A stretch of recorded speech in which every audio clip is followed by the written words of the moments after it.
ਅੱਜ ਦੀਆਂ ਖਬਰਾਂ ਵੱਲ ਆਈਏ ਤੇ ਜਿਸ ਤਰ੍ਹਾਂ ਆਪਾਂ ਪਿਛਲੇ ਦਿਨਾਂ ਤੋਂ ਡਿਸਕਸ ਕਰਦੇ ਆ ਰਹੇ ਹਾਂ ਤੁਹਾਡੇ ਨਾਲ, ਹਵਾਈ ਦੇ ਵਿੱਚ ਲਹੈਨਾ ਜੋ ਆਈਲੈਂਡ ਹੈਗਾ ਆ, ਉਹ ਅੱਗ ਦੇ ਨਾਲ ਬਹੁਤ ਜ਼ਿਆਦਾ ਹਿੱਸਾ ਉਹਦਾ ਜਿਹੜਾ ਆ ਸੜ ਕੇ ਸਵਾਹ ਹੋ ਗਿਆ ਹੈਗਾ। ਹੁਣ ਤੱਕ 90 ਤੋਂ ਵੱਧ ਲੋਕਾਂ ਦੀ ਮੌਤ ਕਨਫਰਮ ਹੋ ਚੁੱਕੀ ਹੈਗੀ ਆ ਤੇ ਹਜੇ 100 ਦੀ ਗਿਣਤੀ ਦੇ ਵਿੱਚ ਹੰਡਰਡਸ ਆਫ ਪੀਪਲ ਕਹਿੰਦੇ ਮਿਸਿੰਗ ਹੈਗੇ ਆ। ਜਿਹੜੇ ਚਰਚ ਆ ਉਸ ਟਾਊਨ ਦੇ ਵਿੱਚ ਉਹ ਪੂਰੀ ਤਰ੍ਹਾਂ ਜਿਹੜੇ ਆ ਓਵਰਵੈਲਮਡ ਆ, ਬਹੁਤ ਭਰੇ ਹੋਏ ਆ ਡੈਡ ਬੋਡੀਜ਼ ਦੇ ਨਾਲ। ਤੇ ਮੈਂ ਦੇਖ ਰਿਹਾ ਵੀ ਜੋ ਲੋਕਲ ਉੱਥੇ ਦੇ ਲੋਕ ਆ, ਕਈ ਉਹ ਵਿਜ਼ਟਰਸ ਵੀ ਗਏ ਹੋ ਸੀ, ਹਜ਼ਾਰਾਂ ਦੀ ਗਿਣਤੀ 'ਚ ਕੱਢੇ ਵੀ ਗਏ ਆ। ਉਹਨਾਂ ਦੇ ਅਪਸੈਟ ਬੜੇ ਆ, ਕਹਿੰਦੇ ਵੀ ਹਜੇ ਵੀ ਉਹ ਸਮੁੰਦਰ ਦੇ ਵਿੱਚ ਕਈ ਜੋ ਆ ਤਾਰੀਆਂ ਲਾ ਰਹੇ ਸੀ, ਆਪਣਾ ਜਿਹੜਾ ਫਨ ਕਰ ਰਹੇ ਸੀ।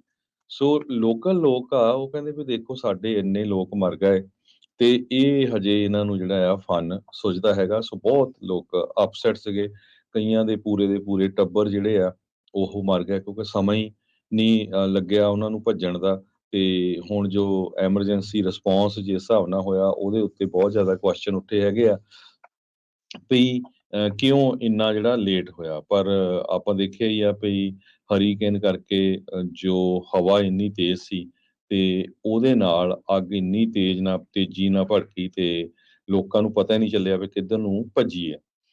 ਤੇ 46,000 ਦੇ ਕਰੀਬ ਜੋ ਰੈਜ਼ੀਡੈਂਟਸ ਤੇ ਵਿਜ਼ਟਰਸ ਹੈਗੇ ਆ, ਉਹਨਾਂ ਨੂੰ ਜੋ ਕਾਹਲੂਈ ਕਰਕੇ 에ਅਰਪੋਰਟ ਆ ਵੈਸਟ ਆਫ ਮੋਈ ਦੇ ਵਿੱਚ, ਉੱਥੋਂ ਕੱਢਿਆ ਗਿਆ ਹੈਗਾ, ਉੱਥੋਂ ਮੂਵ ਕੀਤਾ ਗਿਆ ਹੈਗਾ।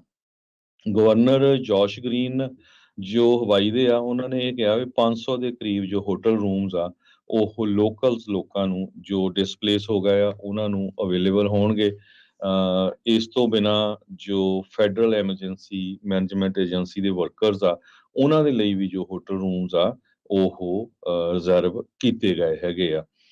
ਇਸੇ ਤਰ੍ਹਾਂ ਸਟੇਟ ਜੋ ਆ ਉਹ ਏਅਰਬੀਐਨਬੀ ਦੇ ਨਾਲ ਵੀ ਗੱਲਬਾਤ ਕਰ ਰਹੀ ਆ, ਜੋ ਰੈਂਟਲ ਹੋਮ ਜਿਹੜੇ ਨਹੀਂ ਸੜੇ, ਜਿਹੜੇ ਅਵੇਲੇਬਲ ਆ, ਸਹੀ ਹੈਗੇ ਆ, ਉਹਨਾਂ ਨੂੰ ਜਿਹੜਾ ਆ ਜੋ ਲੋਕਾਂ ਦੇ ਲਈ ਵਰਤਿਆ ਜਾ ਸਕੇ। 2700 ਤੋਂ ਵੱਧ ਸਟਰਕਚਰਸ ਆਲਰੇਡੀ ਸੜ ਕੇ ਸਵਾਹ ਹੋ ਗਈਆਂ, ਜਿਨ੍ਹਾਂ ਦੇ ਵਿੱਚ ਘਰ ਵੀ ਸੀ, ਕਮਰਸ਼ੀਅਲ ਬਿਲਡਿੰਗਸ ਵੀ ਸੀਗੀਆਂ। ਇਹ ਲਹਿਣਾ ਏਰੀਏ ਦੇ ਵਿੱਚ ਵਾਪਰੀਆਂ। 5.6 ਬਿਲੀਅਨ ਡਾਲਰ ਦਾ ਹੁਣ ਤੱਕ ਦਾ ਜਿਹੜਾ ਨੁਕਸਾਨ ਆ ਉਹ ਗਿਣਿਆ ਜਾ ਚੁੱਕਾ ਆ। ਐਗਜ਼ੈਕਟ ਨੰਬਰ ਜਦੋਂ ਆਪਾਂ ਤੁਹਾਡੇ ਨਾਲ ਖਬਰਾਂ ਸਾਂਝੀਆਂ ਕਰ ਰਹੇ ਆ, 96 ਲੋਕ ਕਨਫਰਮ ਡੈਡ ਕੀਤੇ ਗਏ ਹੈਗੇ ਆ। ਕਹਿੰਦੇ ਭਈ ਕਾਫੀ ਜੋ ਅੱਗ ਹੈਗੀ ਆ ਉਹ ਕੰਟੇਨਡ ਹੋ ਗਈ ਆ, ਪਰ ਇੱਕ ਤਰ੍ਹਾਂ ਦੇ ਨਾਲ ਪੂਰਾ ਮੰਜ਼ਰ ਜਿਹੜਾ ਆ ਉਸ ਸ਼ਹਿਰ ਦਾ ਦਿਖਾਈ ਦੇ ਰਿਹਾ ਹੈ।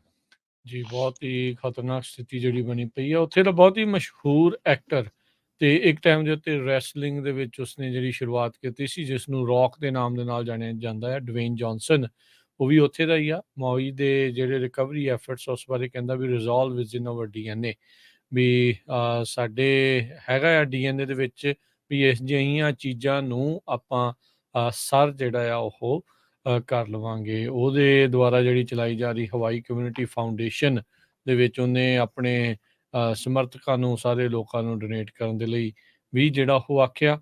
ਤੇ ਸਾਰੇ ਹੀ ਫਸਟ ਰਿਸਪੌਂਡਰਸ ਨੂੰ ਉੱਥੇ ਇਸ ਟਾਈਮ ਲੋਕਲ ਹੀਰੋਜ਼ ਦੇ ਵਜੋਂ ਜਾਣਿਆ ਜਾ ਰਿਹਾ ਹੈ। ਕਈ ਜਿੱਦਾਂ ਹੋਟਲਸ ਦੀ ਤੁਸੀਂ ਗੱਲ ਕਰ ਰਹੇ ਸੀਗੇ, ਬਾਕੀ ਕਈ ਹੋਟਲਸ ਨੂੰ ਓਪਨ ਰੱਖਿਆ ਗਿਆ ਆ ਤਾਂ ਜੋ ਕਹਿੰਦੇ ਵੀ ਉੱਥੇ ਜੌਬਸ ਆ ਉਹ ਵੀ ਚੱਲਦੀਆਂ ਰਹਿਣ। ਇਹ ਨਾ ਹੋਵੇ ਵੀ ਇਸ ਦੇ ਕਰਕੇ ਸਾਰਾ ਕੁਛ ਹੀ ਬਾਅਦ 'ਚ ਠੱਪ ਹੋ ਜਾਵੇ। ਸੋ ਇਹ ਜਿਹੜੀ ਸਥਿਤੀ ਇਸ ਟਾਈਮ ਉੱਥੇ ਬਣੀ ਪਈ ਆ।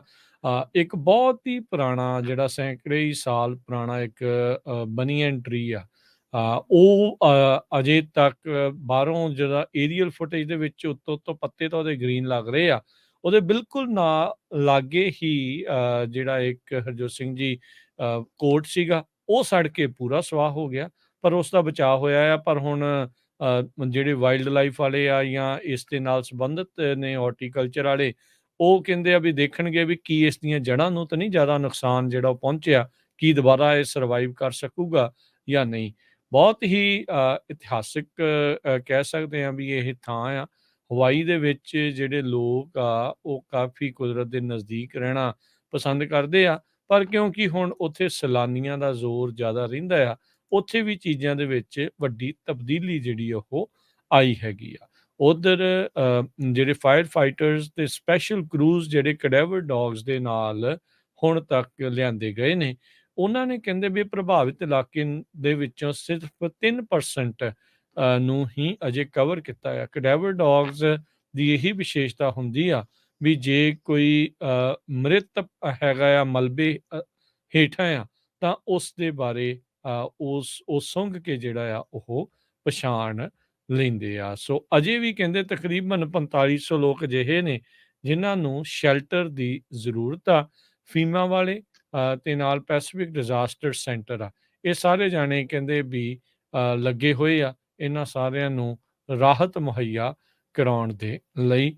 ਪਰ ਨੁਕਸਾਨ ਬਹੁਤ ਹੀ ਜ਼ਿਆਦਾ ਇਸ ਟਾਈਮ ਹਵਾਈ ਦੇ ਵਿੱਚ ਹੋ ਚੁੱਕਾ ਆ, ਤੇ ਇਹ ਜਿਹੜਾ 96 ਤੱਕ ਪਹੁੰਚੀ ਜਿਹੜੀ ਮੌਤਾਂ ਦੀ ਸੰਖਿਆ ਆ, ਇਹ ਹੋਰ ਵਧਣ ਦੀਆਂ ਕਿਆਸ ਲਾਈਆਂ ਜਾ ਰਹੀਆਂ।